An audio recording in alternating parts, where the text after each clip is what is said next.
this is how you solve the Rubik's Cube in 4 easy steps.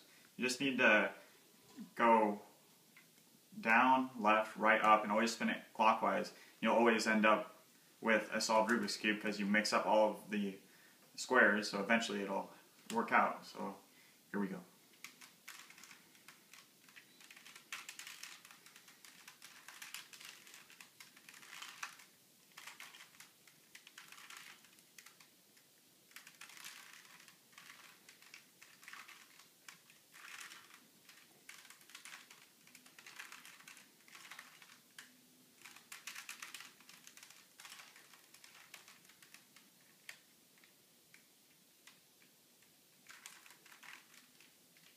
That's how it's done.